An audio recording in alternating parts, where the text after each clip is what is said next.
Afternoon, my Dahgs. Your boy got the day off today, so I figured let me get this video out the way, set things straight. But before we get into the meat of it all, let's do what we're supposed to do. Let's recap this last week. And let's start by talking about the total domination of Ted Dag versus Nick the Trash Dag. He was talking trash all week, my Dags. He was side texting me some garbage shit that his puppet master Denver got him to start saying, "Not my chair, not my problem," which is the most stupid thing I've ever heard. It has no real context aside from its association with a psychedelic, trippy video on YouTube. So, congrats. Your shit talking's weak, just like your team, which is obviously why you're just throwing in the towel. And I'm glad I was the one that was able to beat you down so bad that it literally caused you to give up. That's a good feeling. But anyway, we'll get into the ridiculous here. The ridiculousness of this morning here soon. Next matchup, Todd Dag, your team's broken, but hey, you squeaked one out against Kramer Dag. It's going to make yourself 3-3. Kramer, you got the ability to put up points, so I'm sure you'll be there at the end. But hey, you maybe employ Nick Dag's strategy and just give up. You know, just totally give up. But congrats, Todd, getting yourself to 3-3. Kramer, you're gonna need to bounce back. Nick Nyland, yeah, it was a tough matchup between you two boys there. Looks like you're going to be 2-4. I mean, just look into the brunt of your lineup.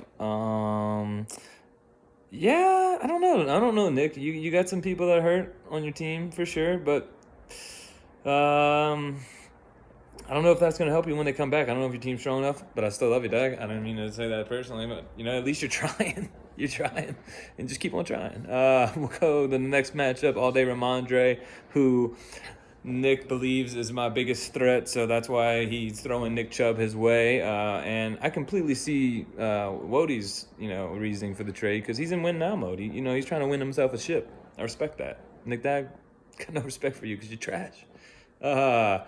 Isaac, sorry for your loss, Dag, but you know what? I'm proud of you for trying, and at the end of the day, you're better than Nick Dag, so that's something. That's something to say, and let him know that you own him, that he's trash.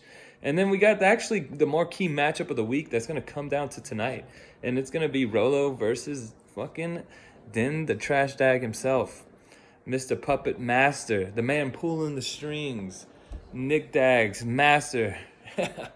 I really hope you lose, Den Dag. I really, really do. It's going to be tight. It looks like it's a 50-50 split. I'm really rooting for my boy, New Dag Who Dis, a.k.a. Rolo, to put you to 2-4, which will just make all this much sweeter. But now that we got that out the way, Dag, I'm not going to make this a long video. I'm just going to address the simple fact that the biggest thing for me is integrity of the league, competitiveness of the league, and I want to make sure we keep it that way. And this whole unloading squads, like, if it's fair, it's cool. You want to play for next season, that's fine, but we're not going to get to the point to where you have all fourth string running backs that get 0 touches, and that's the lineup you're putting out, because I don't want to be a part of that kind of league, and I hope the other Dags are like-minded as well. We should still be competitive. If you don't think you have a chance and you're trying to play for next season, that's fine. But, we're not going to just get to the point to whether you dump the whole roster so other teams that you want to win can win. That's just not right. Now, where we're at, we're not at that point, but we're not going to let it get to that point. So I woke up, guys, with a smile. Like I said, I slept like a baby. I knew I destroyed Nick's the Trash Dag's ass, and it felt good. It just helped me get a great sound night of sleep. Then I woke up, sent him a beautiful good morning message, open up the League of Chat just to see how bad the domination was, and it was worse than I expected, and I loved it. I loved every minute of it. And then I saw there was a trade pending. So I was like, oh, let me inquire what this trade was. And I looked at it, and it was Nick Dag sending over Nick Chubb to Wody in return for a piece of garbage, a.k.a. Curtis Samuel, which I get. You got to do the player swap. And then a 2023 first-round pick, so Wody will have no first-round pick, which that indicates he's saying he's playing for the chip this year. So I didn't even flinch. I was like, I get it. I get that trade. Seems pretty fair. Wody, with how stupid Nick Dag is, you could have took him for way more than you did, apparently. It was smart of you to ask for that 2023 third-round pick in return. So you may have lost your first-round pick, but you do have 2 picks in the third. But this is where my nerves got irked, just slightly. And I'm better now that I just think about how stupid it is altogether. But Den Dag and Nick Dag, as you Dags know, they collude a lot. They really do. Little does Nick Dag know, in reality, Denver's pulling all the strings, and you're his little puppet. Like he like just choop, choop, choop, and you move around. It's just so funny. He controls you, and he even actually screenshot. Just I don't know. It wasn't timestamped, so I can't prove if it helped collaborate that it wasn't collusion. But just showing me the order of negotiation, and damn, Nick, you're stupid because you think acquiring all these first round picks next season is going to help you somehow get back on this year trophy over there. It's not going to happen, Dag. Think about this. As it sits now, you're going to have 3 first round picks, but you're not going to have a second round pick, a third round pick.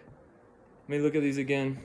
So you gave Wody your third round pick. Denver was smart enough to convince you to give him your second round pick, fourth round pick, and a 7th round pick. For exchange for DJ Moore, trash. Obviously, you knew you didn't care about that.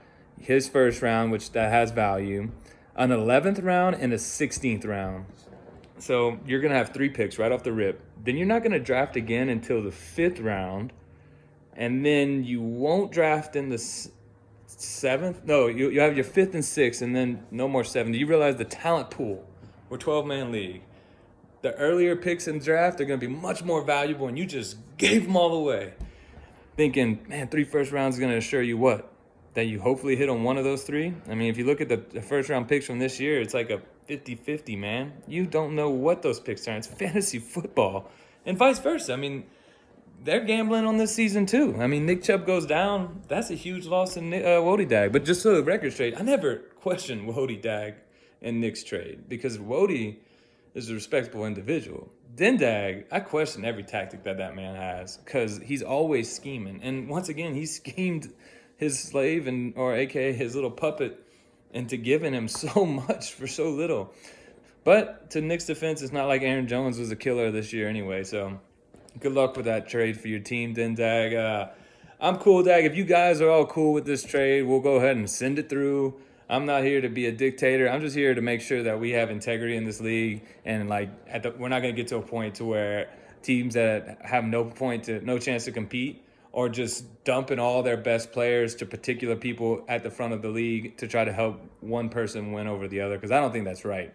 I think it should be a fair match. If you're going to make trade offers and make trades to better yourself, good. But there should be no collusion on trying to make one particular team better because you want them to win. I can't have the whole league just late in the season being like, oh, Ted's looking good. Who's relevant? Oh, we got Wody. I'm going to go ahead and send him my best player for some extra picks. I think we need to have a discussion about that. I'm going to leave this video right around 8 minutes. Just know this, Nick Dag, you are a dummy, a big old dummy. Oh, actually, I almost left out the best part. I'm glad I'm leaving it for the end. This Dag had the nerve to say, he's thinking about keeping CD Lamb, but he doesn't have a 3rd round pick, so I guess he gets to keep him for free. No, my Dag, you stupid Dag. If that was your thought process before all this trade happened, that is sad, because I know in real life you're not that stupid, but in fantasy, God, you're dumb. And your boy Denver, he ain't never pointing you in the right direction.